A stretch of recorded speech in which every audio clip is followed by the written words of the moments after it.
بسم اللہ الرحمن الرحیم۔ غسل کی 3 اقسام ہوتی ہیں۔ کبھی تو یہ فرض یا واجب ہوتا ہے، کبھی سنت ہوتا ہے، اور کبھی اس غسل کا کرنا مستحب ہوتا ہے۔ فرض یا واجب کا مطلب یہ ہوتا ہے کہ اگر وہ غسل نہ کیا جائے تو انسان عبادات کے لائق ہی نہیں ہوتا۔ سنت کا مطلب یہ ہوتا ہے کہ وہ غسل کرے گا تو باعث فضیلت ہے، اس کو ثواب ملے گا۔ ہاں اگر ترک کیا تو شریعت اس کو ناپسند رکھتی ہے۔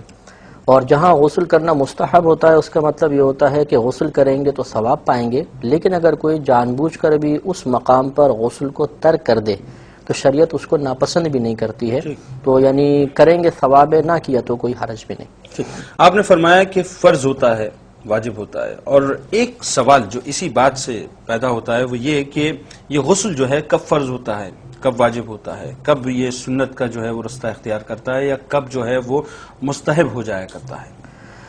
جی ہاں، سب سے پہلے تو کہ یہ غسل کرنا کب فرض یا واجب ہوتا ہے، یہ 2 لفظ اس لیے ذکر کیے ہیں کہ فقہائے نظام فقہ کی کتب کے اندر کبھی تو کہتے ہیں غسل فرض ہو گیا، کبھی کہتے ہیں غسل واجب ہو گیا، تو یہ دونوں ہم معنی یعنی استعمال ہوتے رہتے ہیں فقہ اصطلاح میں۔ ویسے تو فرض کی اور واجب کی الگ الگ شرعی تعریفیں ہیں، لیکن بعض اوقات ایسا ہوتا ہے کہ فرض کو واجب اور واجب کو فرض کہہ دیا جاتا ہے۔ جیسے زکوٰۃ کے بارے میں کہتے ہیں زکوٰۃ ان پر واجب ہو گئی، حالانکہ زکوٰۃ فرض ہے، تو اس وقت اس واجب کو لازم کے معنی میں لے لیتے ہیں۔ تو یہاں پر بھی یہ معاملہ ہے کہ غسل کبھی فرض اور واجب ہوتا ہے، یعنی لازم ہو جاتا ہے۔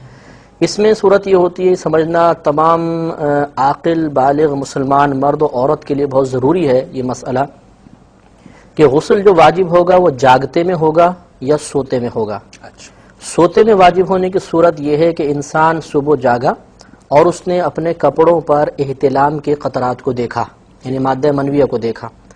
اب چاہے اسے خواب یاد ہو یا نہ ہو، اگر صبح اٹھنے پر شلوار پر قطرات موجود ہیں تو اس پر غسل واجب ہو جائے گا، قطرات موجود نہیں ہیں تو واجب نہیں ہوگا۔ لیکن اگر یہ صورتحال ہے کہ صبح جاگا، رات میں اس کو خواب یاد تھا، احتلام ہونا بھی یاد تھا، یعنی اس کی ایک لذت اس کو محسوس ہوئی تھی، لیکن صبح جب آنکھ کھلی تو اس نے دیکھا کہ کوئی قطرات وغیرہ نظر نہیں آئے ہیں، تو اب اس پر غسل واجب نہیں ہوگا۔ تو خلاصہ کلام یہ ہوا کہ سوتے میں غسل کا وجوب اس وقت ثابت ہوگا جب جاگنے پر قطرات اپنی آنکھوں سے دیکھے۔ خواب کے یاد ہونے یا نہ ہونے، احتلام کے ہونے نہ ہونے کا اعتبار نہیں ہوتا ہے۔ دوسری صورت یہ ہے کہ جاگتے میں غسل کب واجب ہوگا۔ اس کے لیے اصول اچھی طرح یاد رکھیے کہ پہلے ایک بات سمجھ لیں کہ ایک ہمارے جسم کے اندر حصہ ایسا ہوتا ہے جہاں پر مادہ منویہ موجود ہوتا ہے۔ جب انسان پر شہوت غالب ہوتی ہے تو یہ مادہ منویہ اس مقام سے چلتی ہے، تو انسان کو شہوت بہت شدید محسوس ہونے لگتی ہے اور بہت زیادہ لذت محسوس ہوتی ہے، اور پھر جب یہ باہر نکلتی ہے تو مزید اس کو لذت محسوس ہوتی ہے۔ تو اب خلاصہ کلام یہ ہوگا جاگتے میں غسل اس وقت واجب ہوگا، اس کی کچھ صورتیں ہیں اور کچھ صورتوں میں نہیں ہوتا۔ مثلا پہلی صورت کہ اپنے مقام سے شہوت کے ساتھ جدا ہوئی اور شہوت کے ساتھ ہی باہر نکل گئی، اس صورت میں غسل واجب ہو گیا۔ دوسری صورت یہ ہے کہ اپنے مقام سے شہوت کے ساتھ جدا ہوئی لیکن بغیر شہوت کے باہر نکلی، اس صورت میں بھی غسل واجب ہو جائے گا۔ تو خلاصہ کلام ان 2 صورتوں میں یہ بنا کہ اپنے مقام سے شہوت کے ساتھ جدا ہونا شرط ہے اور دوسرا اس کا باہر نکلنا شرط ہے۔ اب باہر نکلے وہ شہوت کے ساتھ یا بلا شہوت، غسل واجب ہو جائے گا۔ تیسری صورت یہ ہے کہ اپنے مقام سے جدا ہوئی بلا شہوت کے لیکن باہر شہوت کے ساتھ نکلی، اور یہ کوئی نادر صورت ہوگی، اس صورت میں غسل واجب نہیں ہوگا کیونکہ شرط یہ تھی کہ اپنے مقام سے شہوت کے ساتھ جدا ہو۔ چوتھی صورت یہ ہے کہ اپنے مقام سے بلا شہوت چلی اور باہر بھی بغیر شہوت کے نکلی، اس صورت کے اندر بھی انسان پر غسل واجب نہیں ہوگا۔ اس صورت کو کیا کہا جائے گا؟ مطلب یہ مثال کے طور پر اس نے وزن اٹھایا اور وزن وغیرہ اٹھنے کی وجہ سے اس کے مادہ منویہ کے قطرات نکل گئے، اس صورت میں وضو ٹوٹے گا، غسل اس کے اوپر واجب نہیں ہوتا ہے۔ ٹھیک ہے۔ پانچویں صورت یہ ہوتی ہے کہ اپنے مقام سے شہوت کے ساتھ نکلی لیکن بدن سے باہر نہ نکلی، یعنی یہ محسوس ہوا کہ تھوڑی دیر بعد احتلام ہو جائے گا لیکن کسی سبب سے وہ احتلام کے قطرات اندر ہی رک گئے، باہر نہیں نکلے، فوراً باہر نہیں نکلے، تو اب بھی غسل واجب نہیں کیونکہ باہر نکلنا بھی شرط تھا۔ اور چھٹی صورت یہ ہے کہ اپنے مقام سے شہوت کے ساتھ جدا ہوئی، فوراً تو باہر نہیں نکلی لیکن 10-15 منٹ بعد مثلا انسان پیشاب کرنے کے لیے گیا تو پیشاب کے ساتھ احتلام کے قطرات باہر آئے، اچھا، تو یہ اسی شہوت کے ساتھ جدا ہونے والی مادہ منویہ کہلائے گا اور اس کی وجہ سے اب غسل واجب ہو جائے گا۔ تو خلاصے کلام یاد رکھنے والا یہ ہے کہ جاگتے میں غسل اس وقت واجب ہوتا ہے جب مادہ منویہ جسم میں اپنے ٹھکانے سے شہوت کے ساتھ جدا ہو اور جسم سے باہر نکل جائے۔ اس میں مفتی صاحب اس بات کو کنٹینیو کروانا چاہوں گا میں آپ سے، لیکن ایک بڑا امپورٹنٹ سوال پیدا ہوتا ہے کہ 4 مادے ہیں انسان کے جسم میں، تو یہ پھر کیسے پتہ چلے گا کہ یہ مادہ منویہ ہے؟ جی ہاں، یہ میں عرض کرتا ہوں کہ پہلے ان 4 مادوں کی تفصیل ہو جائے کہ مثال کے طور پر جو مرد کی شرمگاہ سے جو چیزیں نکلتی ہیں ان میں ایک تو پیشاب ہوتا ہے، ٹھیک ہے، دوسرا مزی ہے، تیسری ودی ہے اور چوتھی منی ہے۔ پیشاب تو سب تقریباً جانتی ہیں۔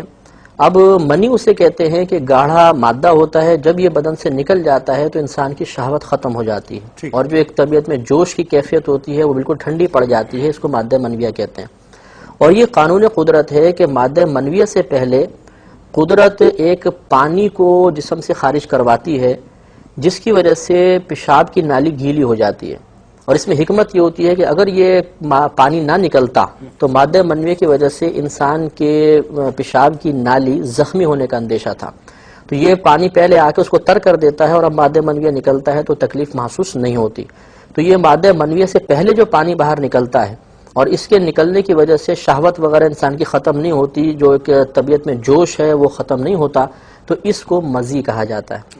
اور ایک معاملہ یہ ہوتا ہے کہ کبھی انسان پیشاب کے لیے بیٹھتا ہے تو پیشاب سے پہلے یا پیشاب کے بعد گاڑے سے قطرات آتے ہیں، ان کو ودی کہا جاتا ہے۔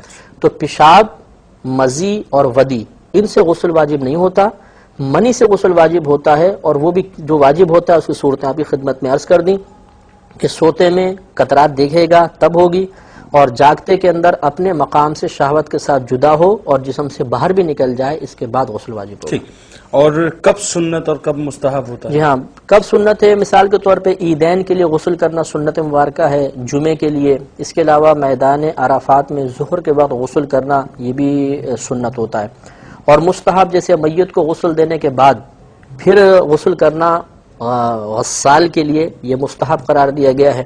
اس کے علاوہ کوئی گالی نکل گئی، کوئی بدبودار جگہ پر آدمی کا ہاتھ وغیرہ لگ گیا یا بدن پہ کوئی نجاست وغیرہ گر گئی تو فقط دھونا بھی کافی تھا، لیکن اس وقت غسل کر لینا مستحب ہوتا ہے۔